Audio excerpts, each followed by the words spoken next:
Medium का हूँ तो मेरे लिए कोई अच्छी कदर नहीं कर रहा मेरी। इंग्लिश मीडियम के लिए बहुत बढ़िया बढ़िया लोग हैं, सारी चीजें लगी पड़ी हैं उनके लिए, लेकिन हमारे रिजल्ट के ऊपर कोई काम नहीं होता। पहली सोच तो मैं ये बदलना चाहता हूँ। दूसरी चीज ये है कि मैं अपने बच्चों को वो कॉन्फिडेंस देना चाहता हूँ, वो विश्वास दिलाना चाहता हूँ कि तुम्हारे अंदर जो क्षमता है वो किसी के अंदर भी नहीं है इतनी। जिसके पास जो मतलब पैदा ही सोने की चांदी की चम्मच में खाते हुए हुआ है ना, उसको बेटा खाने की कदर नहीं होती। हम लोगों के पास क्या है, चांदी की चम्मच तो बहुत दूर की बात है, साला पहले 2 रोटी मिल जाए वो बहुत बड़ी बात होती है। तो बात यह है कि हम लोग जितना यहाँ पर इनपुट डाल सकते हैं, जितनी हम इस चीजों को मतलब ढंग से सीख सकते हैं, उतनी क्षमता अभी किसी में नहीं है। पर आप लोग अपने आप को पहचानिए कि आप इसको सीख सकते हो, ऐसे गिव अप नहीं करना। मैंने ये परिवर्तन पूरी जनरेशन में कब देखा है, जब से कोविड वाले बच्चे आए हैं। जिसके जीवन में भी कोविड गया है, जिसने भी 1 साल 2 साल का जो ब्रेक लिया है, मतलब कोविड में तो अपने आप ही पास हो जाते थे, चाहे आप उस टाइम पर 8वीं क्लास में रहे होंगे, चाहे आप उस टाइम पर 7वीं क्लास में रहे होंगे, चाहे हो सकता है कि आप उस टाइम पर 9वीं क्लास में 10वीं क्लास में रहे हो। वो जो समय है वो इंसान को इतना वीक बना के चला गया कि इंसान ने चैलेंज लेने को एक्सेप्ट करने के लिए डाउन कर दिया। सबको लगता है कि ऐसे ही फ्री में ही पास हो जाते हैं, कदर ही छोड़ दी, बोर्ड्स भी वैसे ही होने लगे, ठीक है, पास ऐसे ही कर दे, भाई कर दो इनको, बस आगे बढ़ाओ। और वहां से जब आप अभ्यास ही नहीं करोगे तो ना तो तुम्हारा मनोबल, ना तुम्हारा दिमाग वहां पर जो है पक पाया कि भाई किस तरीके से आप आगे बड़े बड़े चैलेंजेस को ले सकेंगे। सब लोग अपना फिर सिलेबस को डाइल्यूट करना चालू कर दिए। एनसीईआरटी आई, उसने ये चैप्टर काट दिया, वो चैप्टर काट दिया, ये लेवल काट दिया, वो सिलेबस काट दिया, और तुम्हें वीक बनाते हुए चले गए।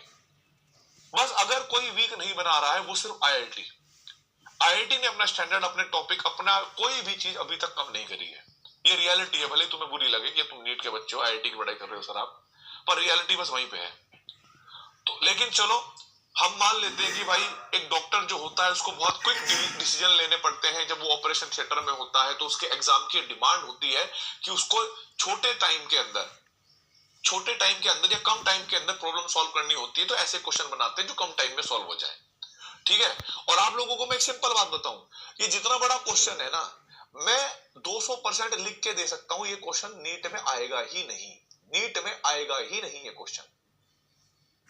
सिर्फ यहां पर कहानी क्या है, बात ये नहीं होती बेटा, अगर हम आपको ये कह दें कि भाई नीट में 180 क्वेश्चन आते हैं तो आपको 180 क्वेश्चन ही प्रैक्टिस करने हैं, बाकी और कुछ पढ़ो ही मत, तो कभी वो 180 क्वेश्चन हो सकते हैं? नहीं हो सकते कभी।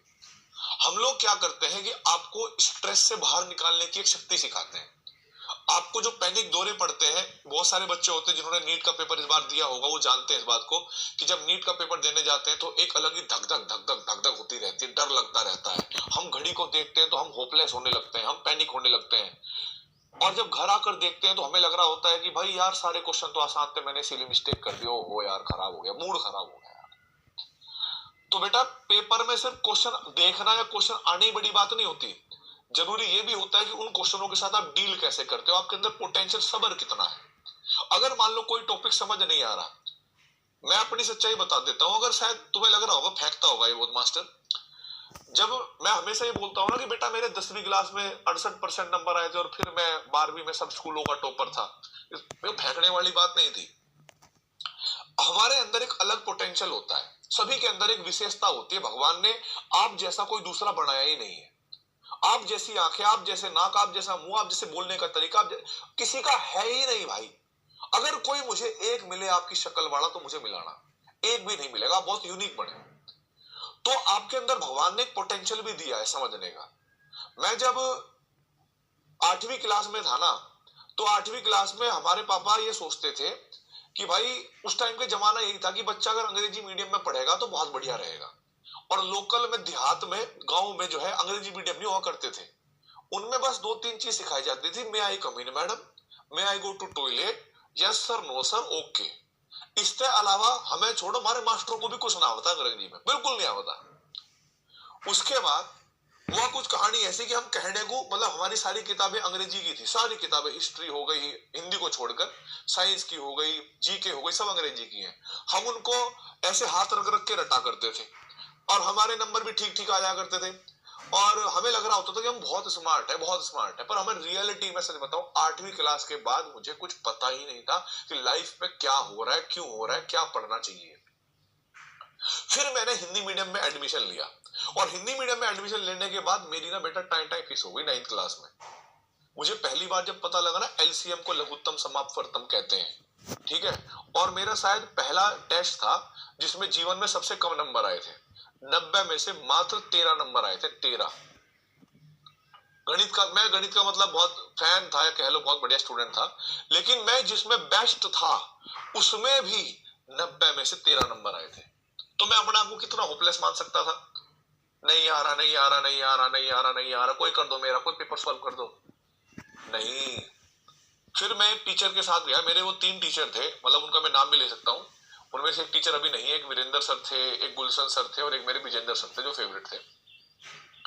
तो हर बंदा प्राइवेट स्कूल में जब जाता है, आप लोग भी जाते होंगे, तो आपको पता होगा कि कुछ टीचर लोग होते हैं जो आपके ऊपर ट्यूशन का एक दबाव डालते हैं कि तू मेरे से नहीं पढ़ेगा तो तू बेकार है।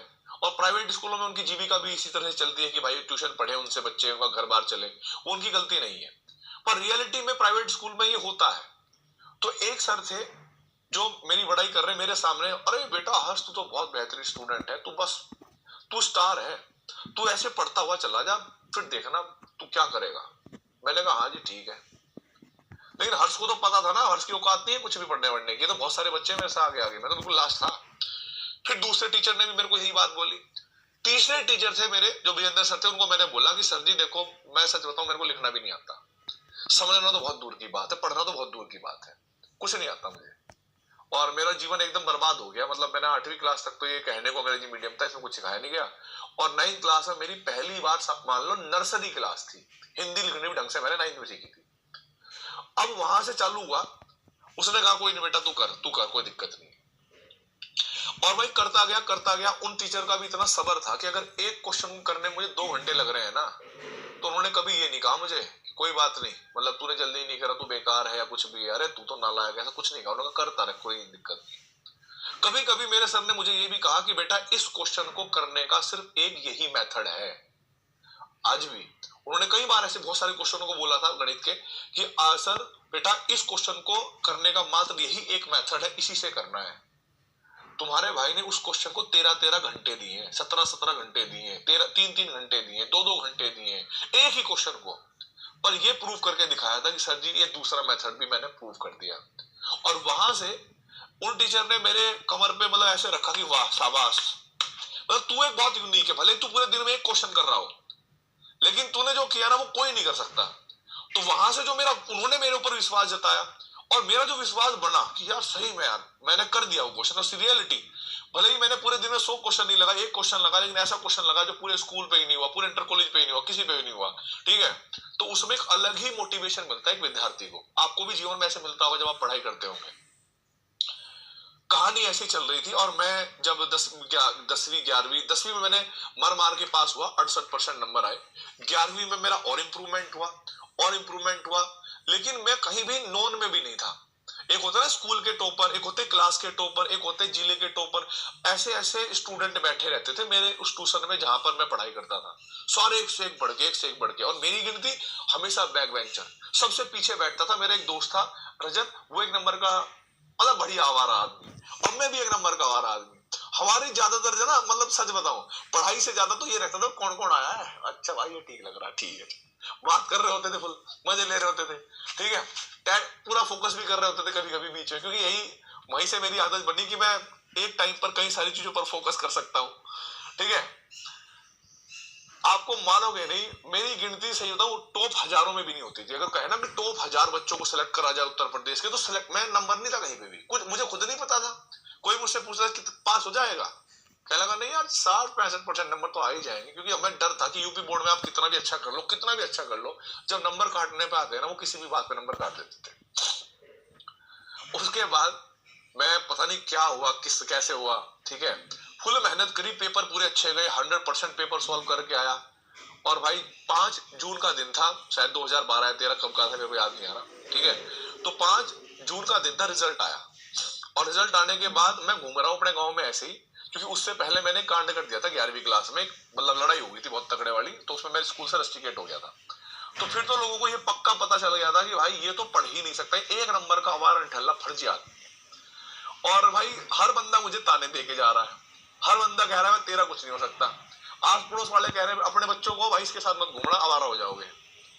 कोई नहीं भाई, हाँ सुना मैंने, और मुझे विश्वास हो गया कि मैं शायद कुछ नहीं कर सकता, मुझे लगने लगा।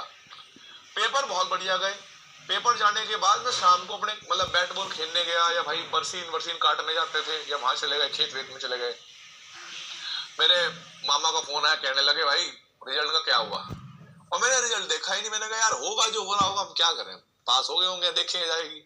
तो मेरे घर वालों ने बहुत डांट माट करके मुझे भेजा कि पे कम से कम ये तो पता कर ले कि पास हुआ फेल हुआ।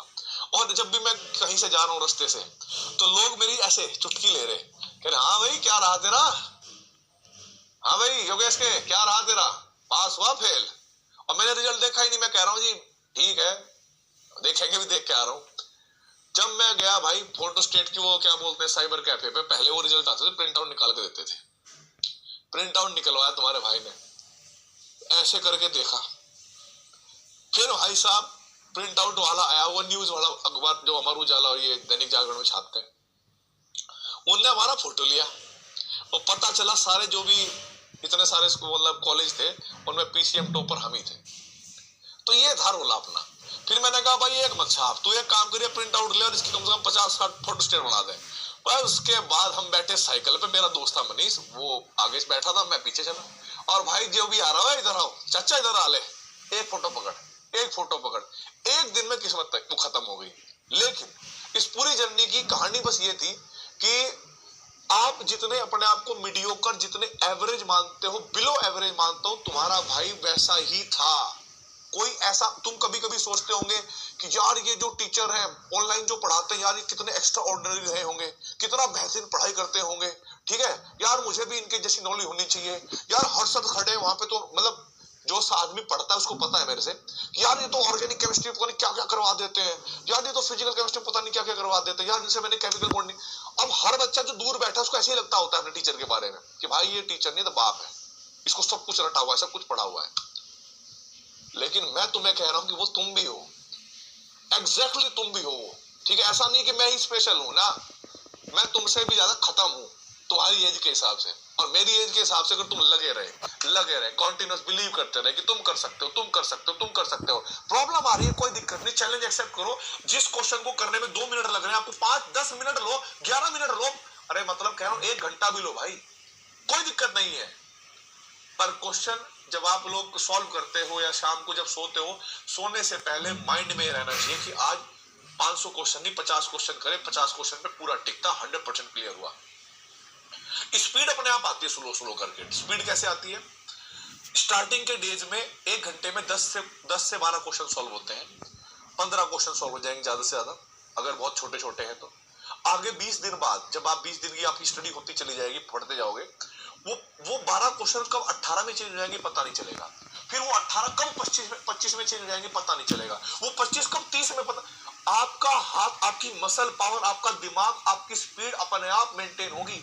आप किसी को देख कर ये मत सोचना कि वो पेन इतनी जल्दी खत्म कर देता है, अरे भाई वो तो पेपर जल्दी सॉल्व कर देता, मुझसे नहीं हो रहा। कहीं भी कुछ करने की जरूरत नहीं है, सिर्फ निरंतरता, पढ़ाई रेगुलर, पढ़ाई रेगुलर, पढ़ाई रेगुलर करते जाओ, करते जाओ, करते जाओ, करते जाओ, करते जाओ। किसी का बाप भी नहीं रोक सकता तुम्हें, ठीक है। कोई भी आ जाए रास्ते में, हो ही नहीं सकता कि तुम जो है रुक जाओ, तुम अपनी मंजिल तक ना पाओ। खैर अब मेरी ये क्वेश्चन की बात थी, मैंने तुम्हें